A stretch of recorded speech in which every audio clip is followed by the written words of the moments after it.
In a quiet village beside a slow, winding stream, there lived a bright blue parrot.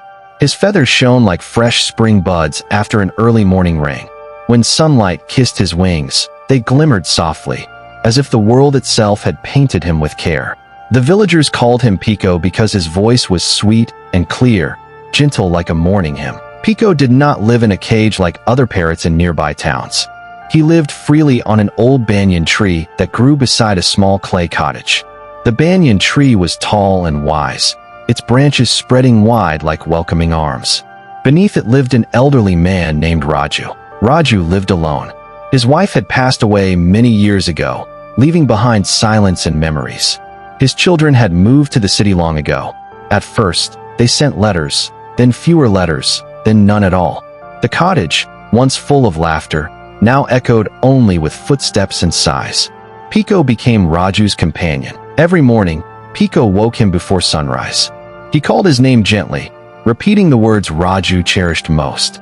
Raju would smile, open his tired eyes, and say, "Good morning, my friend." Pico perched on the windowsill as Raju drank his tea.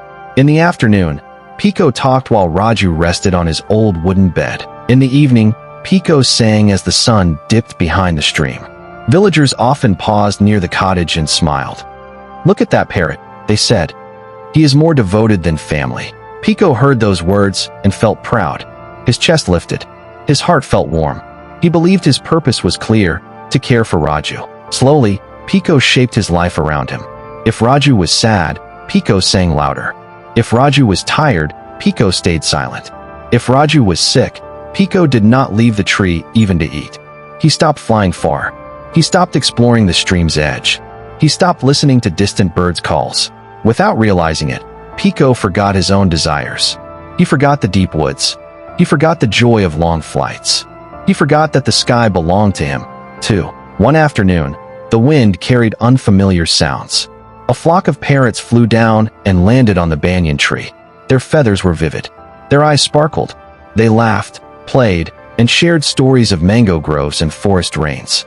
Pico listened quietly. One young parrot hopped closer and asked, "Brother, why do you stay here alone? Come with us. The forest is full of fruit and freedom." Pico looked toward the clay cottage.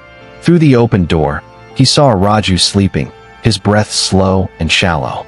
"I cannot leave," Pico replied softly. "He needs me." The parrots did not argue. They nodded in understanding and flew away. Pico watched them until they became tiny dots in the sky.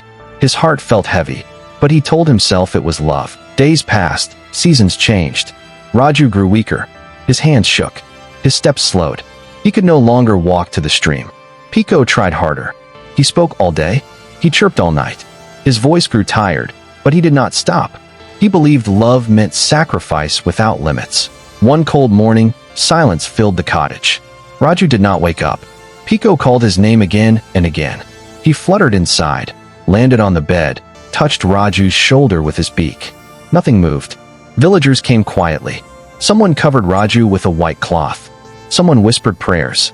Pico sat on the banyan tree frozen for the first time. No one listened to his voice. After the funeral, the cottage became empty. No water bowl was kept outside. No grains were scattered on the ground. No one spoke to him. Days turned into weeks. Hunger weakened him. Loneliness hollowed his chest. His feathers lost their shine. The banyan tree felt colder. Pico realized something painful. He had lived only for another being, and now he had nothing left for himself. One evening, dark clouds gathered. A storm arrived suddenly. Strong winds shook the banyan tree. Rain lashed like sharp needles.